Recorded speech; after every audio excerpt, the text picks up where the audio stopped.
दुर्गापुर बर्धना से कीर्ति आजाद भी जब वोट कास्ट करने के लिए पहुंचे, क्या कुछ उन्होंने कहा है, सुनिए। आपका स्वागत है। बहुत धन्यवाद। तो पहला तो सवाल है, कैसा लग रहा है टीएमसी का उम्मीदवार होने में, और ये दुर्गापुर जो एरिया है, बर्धमान दुर्गापुर, इस एरिया में किस तरीके से आपका प्रचार चला और कैसा लगा आपको? लोगों का समर्थन है, खास करके जो दीदी काम की हैं। दीदी केवल एक राजनेता नहीं, वो एक भावना है, एक पंथ है, और उनका काम, उनकी गारंटीज वह स्पष्ट दिखती हैं। ये लोग भारतीय जनता पार्टी वाले जानते हैं कि यह अभेद्य किला है दीदी का, जो ये लोग घुस नहीं सकते। तो केवल उनको ही नहीं, लेकिन पश्चिम बंगाल के सभी लोगों को दुनिया भर में बदनाम करने का प्रयास करते हैं। इनका तरीका एक ही है। इनके पास दिखाने के लिए, भारतीय जनता पार्टी के पास दिखाने के लिए कुछ नहीं है कि पिछले 10 सालों में उन्होंने क्या किया है। इसलिए आप देख लें, जैसे ही पहले चरण में उनका खराब हुआ, उनकी भाषा बदली, दूसरे चरण में और उनका खराब हुआ, और तीसरे चरण में ख़त्म हो जाने के बाद मछली, मांस, मुगल, मंगलसूत्र, मुसलमान, इसी पर आ गए।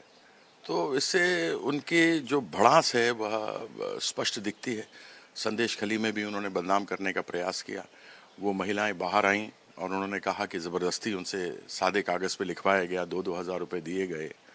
एक तो महिलाओं ने कहा, उसके पहले संदेश खली के जो सभापति हैं दोनों ब्लॉक के, उन्होंने भी इस बात को कहा था। तो यह स्वतः स्पष्ट है कि देश भर में वह जाकर कहीं ना कहीं नुकसान पहुंचा रहे हैं, लेकिन उनको बड़ी समस्या हो रही है पश्चिम बंगाल में आकर। तो इसको लेकर भड़ास में है। हमारी स्थिति बहुत अच्छी है और यह भारतीय जनता पार्टी जानती है।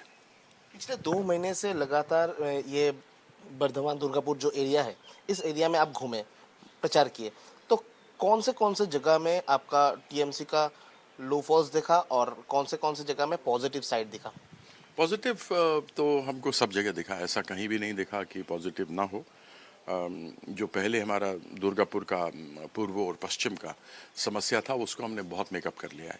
यहाँ पर जो लोग रहते हैं हिंदी भाषा भाषी भी हैं, जो अधिकतर भारतीय जनता पार्टी की तरफ उनका मुखर रहा करते थे, वह लोग भी वापस तृणमूल की तरफ आए हैं।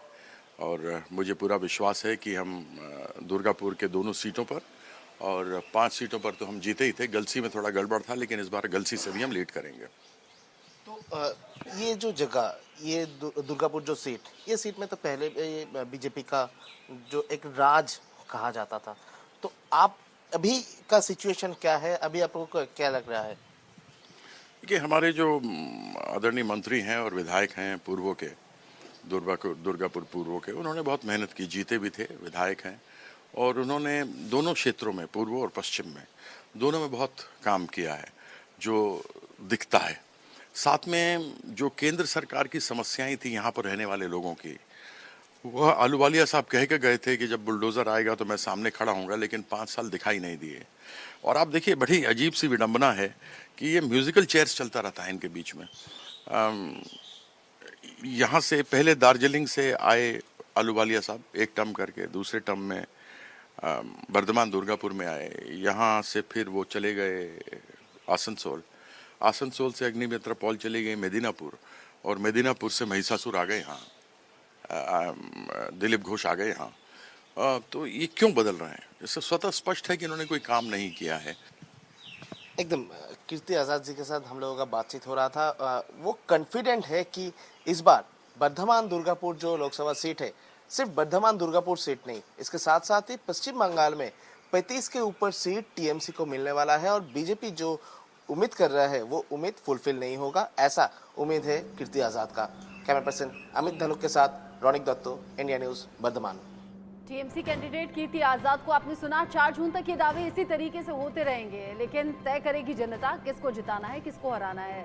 10 राज्यों की 96 सीटों पर वोटिंग जारी है। एक अपडेट सबसे पहले आप तक पहुंचाएंगे। एक बहुत छोटा सा ब्रेक, यहाँ पर लौट रहे हैं।